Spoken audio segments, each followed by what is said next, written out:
ganyan lang.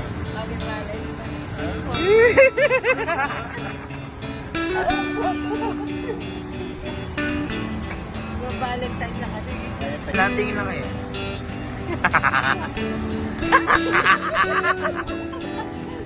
Pagka titingin dito, usap lang. Usap na natural. Hi guys! Ayan, paano naman? Eto mga friend ng aking pamangkin na napakaganda at napaka-sexy. Eto po si Given. At siya po si Angela. Ayan po yung pamangkin kong napakaganda. Nahihiya. Ayan, Given! Tingin ka naman. Oh, hi! Please subscribe, Mama Donna. Hello po. Mahihain pa po sila. Mga dalaga pa po yan. Mga ano pa po sila. Ayan. Ayan si Given. Favorite ko pong favorite ko siya sa mga friend ng pamangking ko. Ito po ang magtataka ba kayo kung bakit matsuba kami? Ayan o. Pamangkin. Ayan, magluluto siya dito sa aming kusina para magkalat. Ayan. Ayan, okay. Pack up. Bye. Ayan, ayan si Given. Given! Ang cute-cute mo talaga. Ayan guys, at dahil may order ako kay Sir Hermes Unaho, please subscribe Sir Hermes Unaho, ay napadaan ako dito sa kanyang bagong gawang landscape dito sa pagpasok sa mini dino. Tara't samahan nyo kung kunin ang aking order. Ang ganda-ganda nito. Kailan kaya ako magkakaroon nito? Ang ganda. At ito naman ang kanilang mga tinitinda na super cute.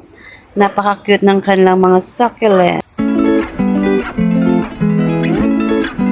Hi guys! Welcome to my vlog. Ayan. Nabudol ako ni Sir Hermes Unaho. Ayan. Pero siyempre, hindi sa ating pera to. Kay Kuya Kenneth. Ayan. Ayan, dahil nanood tayo ng live. Nihingal ako. Ni Sir Hermes Unaho ay nabudol tayo. Dahil ang cute ng kanyang dumating na mga succulent. Ayan o. Ito si Sedum. Si Sedum ba yan? O si ano? Ano nga ba ito? Basta sino siya, kung sino man siya. 3 for 100. Talang nung araw, napakamahal ng succulent. Ngunit ngayon, ay napakamura na.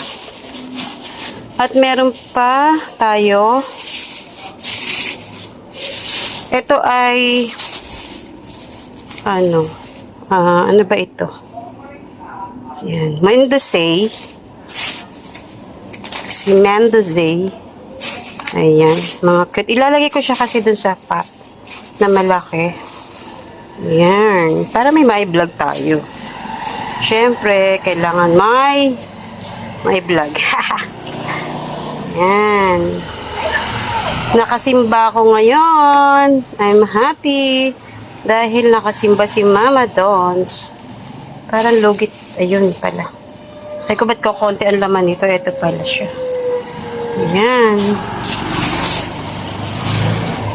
Ito pa. Ayan. At ito. Ayan.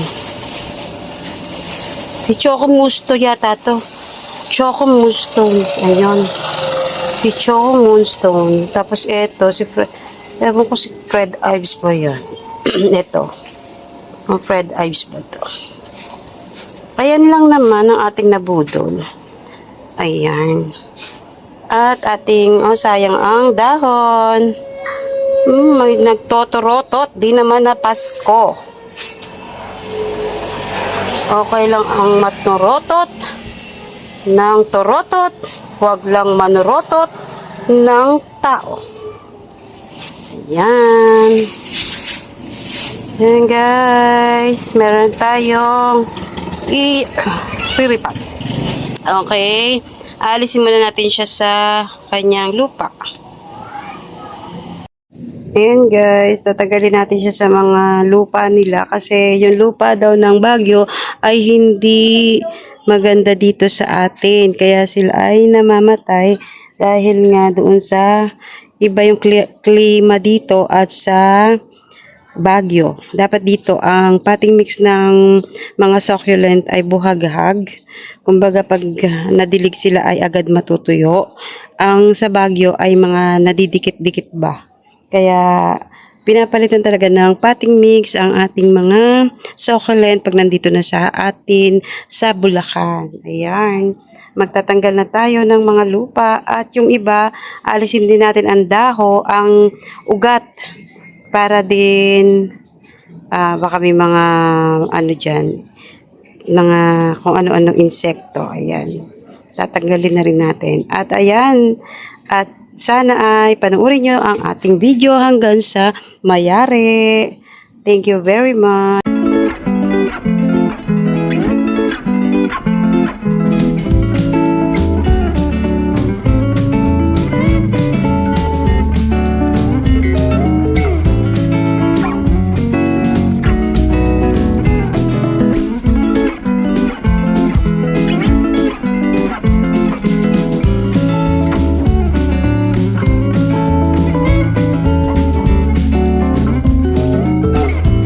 Naman ang paglalagyan natin ng ating mga bagong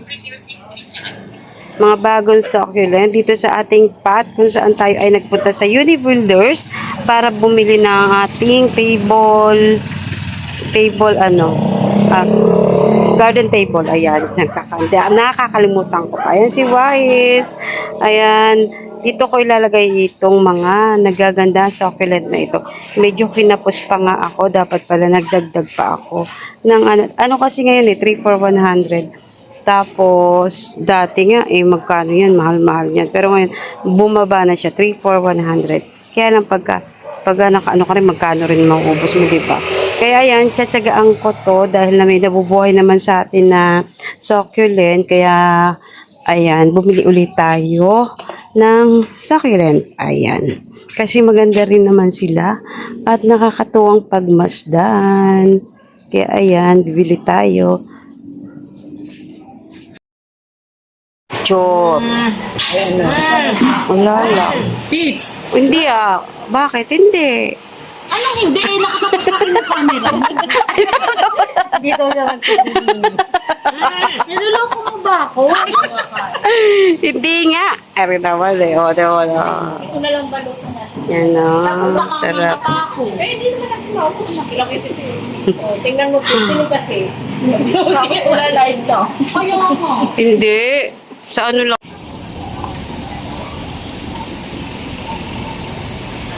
At ito na po ang ating finished product ng ating succulent. Ayan, na binili kay Sir Hermes Sunaho. Ayan siya. Cute di ba? Kaya napabili talaga ako ng Mendoza dahil nga gusto ko sila ditong ilagay. Mas cute. Ito ko nakulangan pa ako. Kasi nilagay ko dito lahat. Ayan siya. Ang cute-cute. Tapos sana ito ito matagal-tagal na to. Ito yung bago. Di ba? Ang ganda. Yan ang ating bago.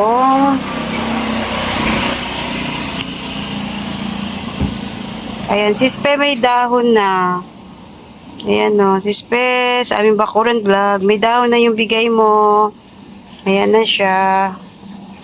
Ayan, ito yung bigay ni Mami Mels nung pumunta siya dito. Ayan, Mami Mels, dito ko siya nilagay.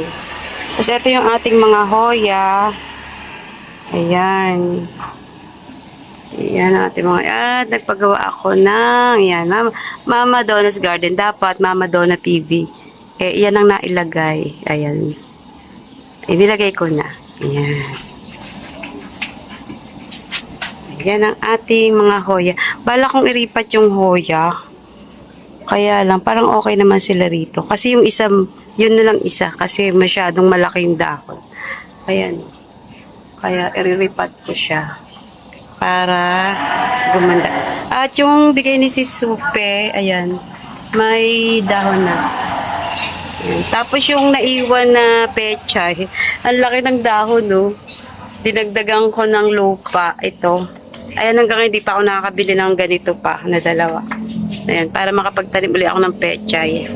Kasi ito ay puro orchid, ay puro strawberry na gagawin ko.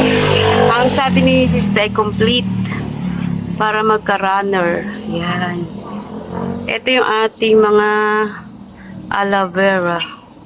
Sukot siya madagdagan ng problema. Wala tayong paglalagyan.